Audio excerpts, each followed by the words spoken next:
Okay, the next thing to do is get the flaperons back on. As I say, we've already done this side, and as you can see, we get that nice droop effect we were after. So how do we do it? Okay, we've already got the inside in. I didn't bother blanking up the back because the thing is, every time you do it, it makes it slightly bigger. So obviously it would appear out of proportion. Now what we need to do is obviously angle. As you can see, I've already started sanding this one down, so you can see you get an angle which obviously allows for the droop. Now this is where you could get your protractor out and do all your bits and pieces, but I tend to do it by line of eye. If you keep your sanding stick flat, bring this on flat, and then just rub up and down at the right angle, like so, then hopefully when you come up, as it's done here, you get the right droop angle, and then obviously you can check with your other one to make sure how it is. Okay, but the other thing also, because we're drooping down, it's bending slightly out, it's curving out. So what we actually need to do is take a little bit off the end. Otherwise, as we can show with this one, if we put this part in and we angle this one, when we come to fit this one in, obviously it won't go because it's too big, and that's because it's drooping down. So we just need to take a little bit off the end. Remember to keep it square and flat. You don't want to start getting curves in this, it's got to be straight. Okay, and then we should find, just pinged off, if we just take a tiny bit off of this end as well. And this will allow, because we're obviously on an angle here, as you can see we have this angle, it allows for the slight pinch that we're getting in the middle. Now this end one, you don't need to take any bits off because it's only a very slight droop angle, as you can see on there like that. So this one then, hopefully now we're getting close. It is very, very close, just a touch more just to come off.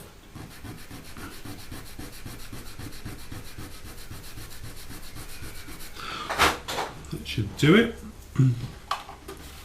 Okay, so if we pop this one in, we can check our angles. So it's a bit tricky when they're not glued and everything's in. So there we go. What we want to do now is just square off, or just tiny little bit rounded it off. And we don't want that. Okay, so what we can do, we can pop some glue along this edge.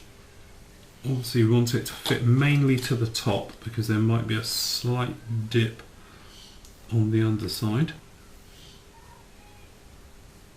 There we go, and we fit it in just like that, and that gives us our droop at the back. And as I say, because we put those holes in, as you can see there, we get that nice effect. Now if we hadn't, we'd have a big square missing there. So then hopefully this last one then will come along and we'll poke up and we'll just sit up, trying to wiggle it just in. There we go, just like that, to give us our drooped tails. Where are we? There we go. And there we go. You see, we get it like that, which obviously when we're down in this position and we're all powered down, it looks a lot better just to have that tiny little bit of droop. And really, it didn't take too long to do it. So what we're going to do now, we're just going to run a bit of glue around the capillary action, and where we've got, you can see the actual activators, we're going to put a bit more glue in those areas than we have done elsewhere, and then that way it'll hopefully weld across. If it doesn't, we're going to pop out with a little bit of thicker glue, and in some cases I actually use a tiny bit of CA kicker and CA glue just to make sure everything's in the right place and to get that little bulbous bit going across. But there we go. Quite straightforward, quite easy to do. Okay, so everything's looking quite nice and well now. As you can see, we've got the back flaperons are actually in there. What I had a small little hole appear just down in here. If I bring you in, just down in there, if you can see it too well in there, you can see the white perhaps showing through. All I actually did was a little bit of thin plastic card, the little thin one, made a little shim, slid it down there, and then obviously using the extra thin glue, just run it along there in the capillary action, and it's actually melted it all in. And because we used a lot of glue, it's physically melted it and moulded it quite nicely, so I'm happy. And that was the only gap and really the only problem we had with the entire of those back flaperons. And as you can see, the top ones have gone in there very nice as well. with no problems. See, we've got those nice holes all showing. So that's that done, and it's all dry. It's been drying over the weekend. So what we can do now, we can get on with actually sort of bringing it all together. Okay, so we've got the clear HUD in there. So if we just zoom you in a bit, so you can see a little bit better. As you can see there, we've got it at the front, looking nice. Now, when I'm putting on the canopies, as I say, I always put the back one on and then the front one. Now, the reason I do this as a test fit, as I say, I might have said before, but sometimes if you come along, like with this one, it's not so bad because obviously you've got the front part of the nose coming up that joins the fuselage. But if you've got the other ones, perhaps like the ones that spring to mind, F-14 Tomcat with the Hornets, things like that, it tends to go flush straight down flat. So you're never quite sure where you're going to position the actual canopy along there. So if you come along and plonk it down like that, you glue it up, and the next thing you know, you come along here, you put your back one in later on, you've got a huge gap. So if you put the back one in first, and then you can jot up that one to it. So all we're going to do, it's a bit fiddly this one, so what you can actually do, a little tip, if you get a tiny amount of, something a bit thinner than that, a little bit of 6mm Tamiya tape. Okay, we're just going to pop a bit on the top and folding it back down like so. So there we go, we have a little bit so we can hold on to the top of it like that and place it down, and it just gives us something to actually grip onto and actually hold on to. Otherwise, if you've got the side of it, you've got your fingers wrapping around the edge as you're trying to put it down. So here we'll go, we've got some gator glue here, so what we're going to do is just run it down the side and roll the cocktail stick back so it's got a heavy amount on the back. And obviously you don't want it running it too far up the inside, but you want enough to make sure there's just no gaps, and then right around the front as well. So we just tap it down on the front. Now we're just going to give it a second to get tacky. Now the reason I don't just plonk it straight down is I need it to have a little bit of bite. So all we're going to do is just going to flip it over. Try and do it with hands here. Okay, give it a moment just to go off, and you'll see it start to go slightly clear. Then all we'll do, we'll put our back piece in, like so, bring our front one up and push it down and marry up the two.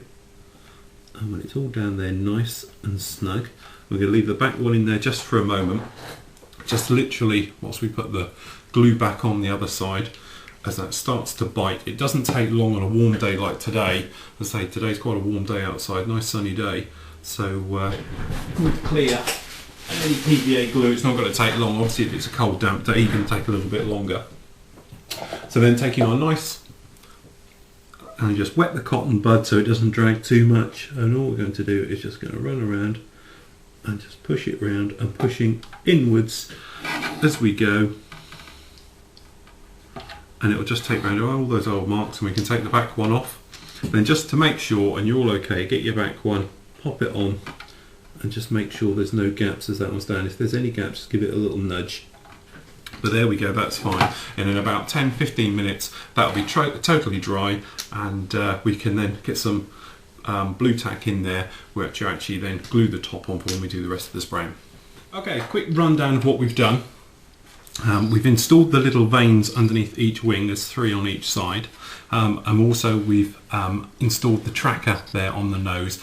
Make sure your hole's big enough, and then that way it'll be a nice flush fit in there. Obviously you're going to have to cut off the little vane just in front there that's actually on the fuselage. We've got the top fin put on now. Obviously sometimes I put these things on afterwards, but it's a big, thick, chunky thing, and I needed to make sure it's going to sit in there nice, so that's done. Obviously I'll put these air intakes as well, they've gone in on the top. I've got a lump of blue tack here at the front, so we're all ready now for sticking the canopy on for the moment, and that's enough to hold it in place whilst we spray it and all the rest. Okay, so we're all ready to start priming up and getting ready. So the first thing we're going to do is spray the entire of the cockpit area black. So what we're going to do for that, we're going to use some X57 or some XF1 Tamiya, or just basically a normal sort of flat black.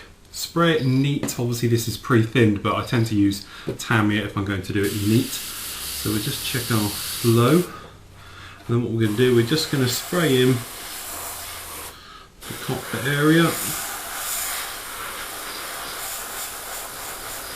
the entire thing, just so, as I say, it's going to look black.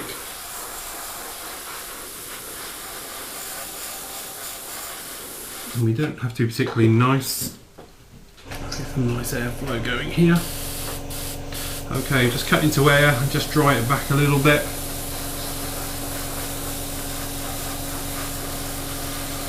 Okay, now we're just coming in again.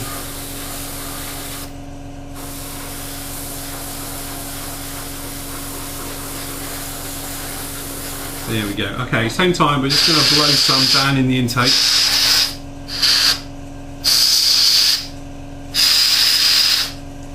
Just to give it a little bit of shading.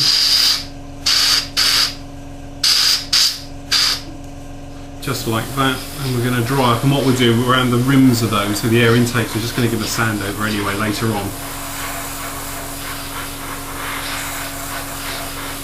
Okay, so that's the black work done. Okay, so that's the black work all on and dry, so now what we're going to do is going to prime it. So I've got a little bit of XF19, which is just a light grey Tamiya. So what we're going to do, obviously we're going to pop our thinners in first. I'm going to do about 50-50 mix. That one's in, and then we'll tip in. Okay, in with a bit of a cocktail stick, good old mix. Okay, I've probably knocked up about sort of 3 mil here, so it's about 50-50, so 1.5 mil thinners, 1.5 mil to paint. Good old mix round. Okay. Alright, check our flow. Okay, nice high air pressure.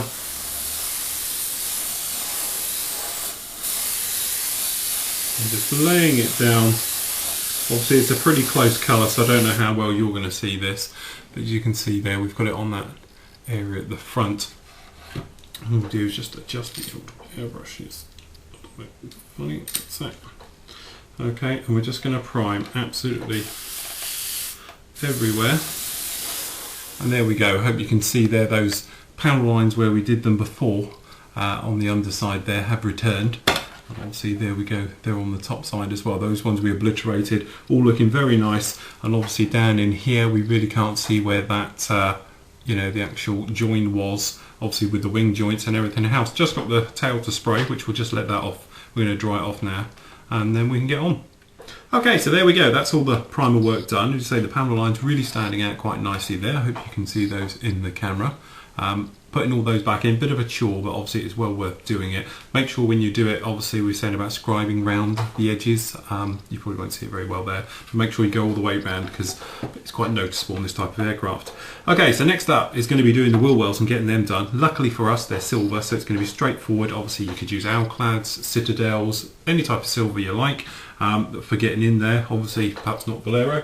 Okay, so our next area we can actually get on with is spraying this underside. Now I'm going to use what have we got here, chain metal of the Citadels, because I don't want it to be a real in-your-face bright silver, because obviously we're going to be doing quite a lot of weathering underneath this to sort of dirty it up a bit. Now with using all these types of paints, these really thick ones, make sure you've got your acrylic thinners in first. So that's probably got about a milliliter, sorry, about 2 mil in there. So what we're going to do, open up this, and then we've got our brush here, which is our quite old one. What we're going to do is dip it in, pick up a blob and push it in here and give it a rub round. Now the thing is, because this is thick, that will be enough now in 2 mil to actually do this, because all we want it to be is like dirty thinners, if you like, and we can spray it on nice and lightly and away we go. Now make sure you get right down to the bottom where the needle is and give it a good mix, because if this stuff starts to clump up inside your needle cap, it's going to have a real hard time getting rid of it. And obviously we've been talking about on the forum and bits and pieces in the chat room about obviously airbrushes clogging up. You know, I think the biggest problem is obviously a lump gets down in there, and as soon as it gets into the needle cap down the end there, that's when the problems start, because once it's in there it's very hard to get rid of it. So all the time you're, you know, spraying around and cleaning in bits and pieces, if there is still a part left in there, that's your lot. So right, we're spraying here at a little bit high, probably about 35 psi, taking that down to about 30 psi, so we're quite high, and all we're going to do now is spray this centre part and the wheel wells. So we start in the wells. Okay, and just dust it on. Now obviously this area here starts a little bit back, so we just up and down and building up paint and colour as we go, just like that. Now I don't know how well that's going to stand out with the grey, but it's quite a nice silver. We like that. Now how far does it come forward? It comes forward just before the well. Okay, so there we go. Now I don't want the pressure dropping really below 30, so we're just going to turn the compressor on, just like that. Okay, we do side areas up here. Every now and again, if you feel it sort of stopping a bit, down to your paper and blow it out. If there is any build-up happening on the needle, you can get rid of it.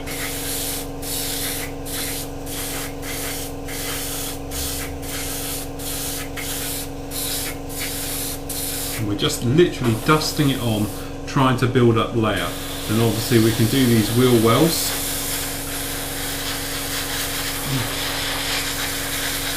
Nice and silvery.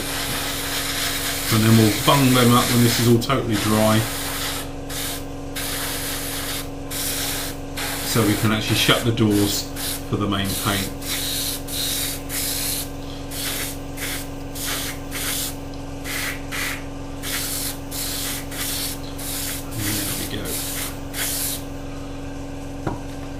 So what we're going to do now is cut to air, just give this a light blow over, nothing strong air, obviously we don't want to be blowing it all around and out the way. Just all over. And then just pop back again with a little bit more, and we're just going to do just a touch just in the side there of the tail of the rear nozzle. Okay, so the silver under here has been drying for a little while now. It's nice to the touch and everything else. Okay, now I've had a good look around it. It's very smooth. There's a couple of tiny little ripples. It's like a sand effect. I don't know how well you're going to be able to see that there, but I call it like the sand effect. And what happens is when you over thin your silver, sometimes you get that little looks like sand on the beach type of ripply effect. So it's going to need a slight blow over just in one or two little spots. Totally my fault, over thinned it. So anyway, a way around that is that obviously when I've looked at photos of the Draken underneath and everything else like that, a lot of these panels are different colours, different shades. The way that it actually looks, there's a couple of real dark areas, and also the thing is these smaller ones here running up and that tend to be very, very silvery. So have a look at your references and have a check out and see where they are. So what I've done is obviously we used, we've got gunbolt metal here and chainmail to go along with the other colours, and then hoping obviously we use the mithril silver in here, that it will actually just all sort of blend it all in and give it nice tonal changes, because obviously it's going to be quite an important area running down there. Okay, so we've got it all masked up. We're going to do it in two phases because obviously there's a lot of overlapping, and instead of going around doing each individual panel or perhaps cutting them out with a knife all round, it's just as easy. It dries pretty quick, this stuff, pretty hard, so we're going to do it too. So we're going to do this large area in here, this one around the tail, and we've got these two in here. Then when we come back, there's two more in here and two more in here we're going to do. So for this one we're using the Citadels, and out of the three that I've got here we're going with the darkest. So we're going to use the what's it called, bolt gun, that's it. Tamiya sort of acrylic, the acrylic sort of version of this would be something like XF56. Now I have been quite a convert to this purely because when you use it and you peel off tape, it doesn't take it with it. Tamiya does. So I was quite sold on this. So anyway, we're going to put not much because obviously we're not doing much area. It's probably about 1/2 mil in there. And then my, sorry, Mr. Soft Brush. Where is he? Here he is. So we just give him a bit of a dip. I'm pulling up about half that type of size. In he goes into the colour cup. And a good mix round. Making sure you get right to the bottom to mix that paint. And have a look. Now if this tends to stick to the sides needs thinning a little bit more. If it's all running nicely down and just leaving little silver flecks behind, then you'll be okay. So there we go, just rub a bit of that off, pop that in there, pop the lid down. Okay, check our flow, see how we're coming out. Very nice. Okay, so literally just dusting it over. We're not worried about overspray towards the sides, just this centre area. If you wanted to, you could mask that up anyway. But we're just going to go and dusting it all on. And obviously that little area I was talking about, a bit like the sandy beach, we're just going to cover that as well. We're trying to make a tonal change here, not a massive colour difference. We don't want it standing out too much. We just need to change its colour a little bit. Cutting to air, just giving it a dry off. And you'll see it go matte type of finish from looking wet back to matte. Okay. Going over again, you can probably hear the airbrush pick up the pace.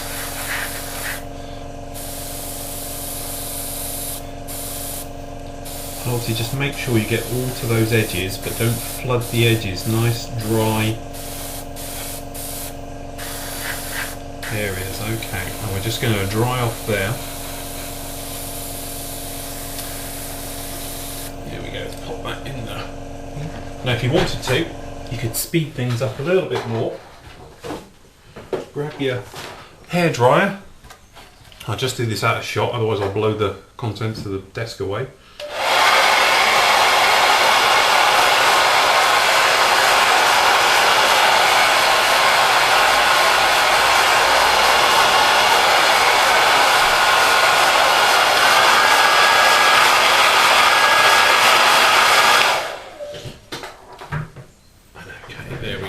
Then obviously this is still quite wet, so we're going to have to be rather careful how we do it. But if we just gently keep your tape, I always pop it on the back of my hand or side of your desk, because for masking like this, obviously it gets expensive if you're using Tamiya tape. But if you're doing sort of areas and areas like we're going to be doing, obviously you just reuse them time and time again. So there's a nice one, let's just stick that to there. Okay, so can you see there the tonal change difference in that bit of metal there? So obviously when we come further back here, hoping, obviously normally I let this dry for a little bit longer before you start coming in here, pulling off your tape. But there we go, can you see what we're getting there? So by the time we put the little ones all in there as well with it, hopefully we'll get some nice tonal changes in the metal, and that way you're stopping it looking like just a sheet of sort of aluminium lying underneath there. You'll give it a nice tonal difference, so then when the actual weathering wash goes on, we stick some dark grey over it, it will really bring it all to life. And really with the metals, that's what you need to do, the same way as where we lighten panels and change certain the tones of the panels, same type of thing. So I'm going to carry on and work around all these little bits down here. I'll show you afterwards how we've actually got on. Okay, so while we're working on the silver bits, what we've actually done here is put the undercarriage together. Pretty straightforward as long as you take your time with it. The worst one obviously is the nose gear one, which can be rather complicated to get together, but say just take your time, work through the steps, and there's a nice view on the instructions of the left and right hand sides, so that helps you out and you can get it together. So what we're going to do, we're going to do our last little bit of silver spraying for a while. What we're going to have to do is reload up the airbrush with our mithril silver. Okay, so we've got the gear all drying and bits and pieces, and as you see, we're going to get the wheel wells into here. So we've done the inside of the wheel wells, the main gear, and at the front. So now what we're going to do is blue tack them into place. Now obviously you've got quite a hole down here on the front well, so we're going to need quite a bit in there. So we're going to just get it in there roughly, and then obviously we're going to line up the actual marks there, the door hinges if you like.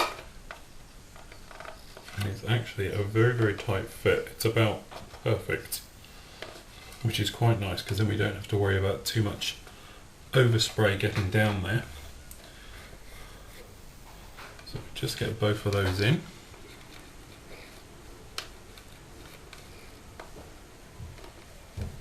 That's both of those in like that, and then we can get the main gear in as well. So we'll get two more blobs because it's in two parts. So we're going to put one part down here and then another part in there. Then working out your left and rights, which is that way. He's trying to think. That's it. Chinese puzzle. There we go, it's that way around. Okay, I'm going to push that in quite firmly, and obviously hopefully it'll take care of any gaps as well. I'm going to make sure this is the right way round. That's it. So there we go, then we can get in there and we can push that one in. Then hopefully obviously on the inside the blue tack or silly putty, wherever you are in the world, will spread out and obviously bung up the hole. But there we go, so that one's, this front one's done as well. It's going to need just a little bit more moulding, it's a little bit too much in there. We're going to do the same on the other side. So now we're going to protect all this silver work underneath. So what we're going to do is first we're going to run some lines down, and then we'll do the crossovers, and then we'll trim them up and then fill it up. So basically I'm going to use 6mm Tamiya tape. Okay, now if I just bring the instructions over, so I'm keeping an eye on to where we're going to go. Right, okay, so what we're going to do is that the actual silver line itself comes just before the APU, the auxiliary power unit, the fan that drops down there. So what we're going to need is to very carefully mask this up from the inside. So we're just going to go slightly to the inside, not totally to the end, because obviously we've got the ends are going to be covering them up anyway. And then obviously we're going to bend this down around the areas as we go.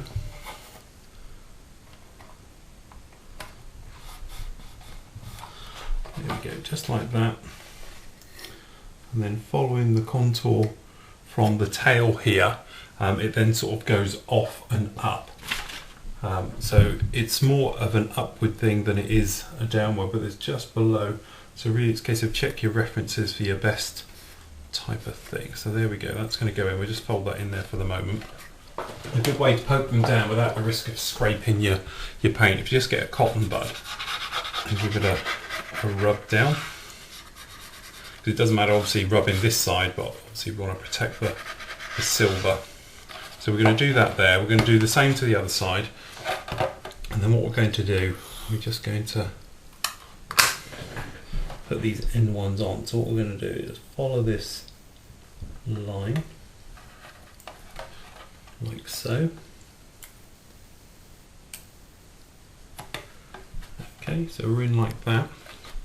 Then we're going to make sure we've got it tucked in. And then what we're going to do is follow the Tamiya tape, obviously the line that we made coming down, we're going to follow it through. So I'll just bring you in a little bit so you can see this. A bit glary there with the lights, but as you can see, we're going to just run the knife and follow it down just like that. And then we're just going to tease up that bit. And there we go, we get a nice sharp crisp line as it goes across. So what we do, we're just going to leave this side up a moment, and I'm going to do the same for the other side. Okay, so the final part is obviously just down this middle section. So I've got here some 18mm Tamiya tape. So we're just going to turn it round just so I can see a bit better. See it up there. Just in. Push it all down. I'm just going to fold the ends in as well. And just do the same on the other side, which obviously you don't need to go quite this thick, but I've got it to hand. And the beautiful thing is that it will protect this entire underside as well. Okay, so that's now all done, all protected. Now you may have noticed and thinking, but you haven't done the silver work on the wingtips. I'm going to do them afterwards. It's a lot easier to mask them afterwards, because otherwise if you mask them now and they get bashed and pulled, you tend to get little things happening. So that's that point, we're going to do that afterwards.